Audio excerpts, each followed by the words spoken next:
بسم اللہ الرحمن الرحیم۔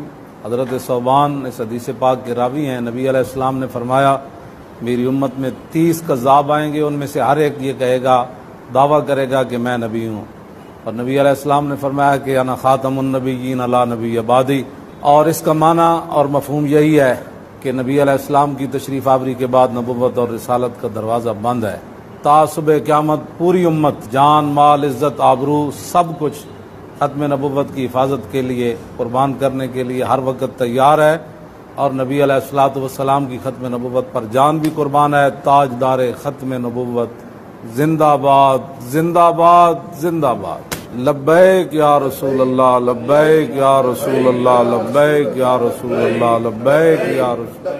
جنگ یمامہ عقیدہ ختم نبوت کے تحفظ کی پہلی جنگ۔ امیر المومنین سیدنا ابوبکر صدیق رضی اللہ عنہ کے عہد خلافت میں نبی اکرم خاتم النبیین صلی اللہ علیہ وآلہ وسلم کے مقام ختم نبوت کے تحفظ میں لڑے جانے والی پہلی جنگ یمامہ کے میدان میں بنو حنیفہ کے جھوٹے مدعی نبوت مسیلمہ کذاب کے خلاف 12 ہجری میں ہوئی۔ مسیلمہ کذاب جادو اور شعبدہ بازی کا فن جانتا تھا، جس سے لوگ جلد اس کے جال میں پھنس جاتے تھے۔ سیدنا ابوبکر صدیق رضی اللہ عنہ نے اس فتنے کے خاتمے کے لیے ایک عظیم لشکر تیار کیا۔ آپ نے خطبے میں لوگوں سے ارشاد فرمایا، اے لوگو، مدینہ منورہ میں کوئی مرد نہ رہے، اہل بدر ہوں یا اہل احد، سب یمامہ کا رخ کرو۔ اہل مدینہ منورہ کہتے تھے، باخدا ہم نے ایسی جنگ نہ پہلے کبھی لڑی نہ بعد میں لڑی۔ اس جنگ میں سب سے پہلے سیدنا اکرمہ رضی اللہ عنہ، پھر سیدنا شرحبیل بن حسنہ رضی اللہ عنہ، اور آخر میں سیدنا خالد بن ولید رضی اللہ عنہ نے مسلمانوں کی لشکر کی کمان فرمائی۔ تقریباً 12,000 مجاہدین ختم نبوت، تقریباً 30,000 منکرین ختم نبوت کے سامنے سینہ سپر ہوئے۔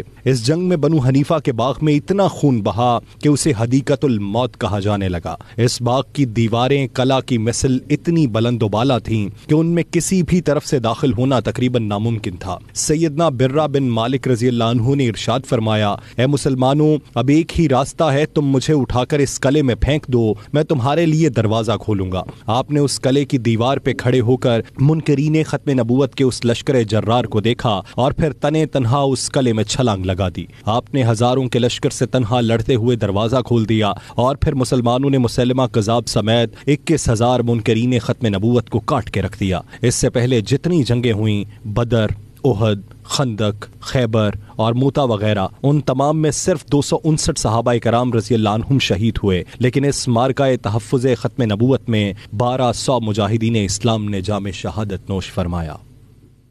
باہر آتے پھر گرمی کے اندر کیوں باہر نکلتے ہیں؟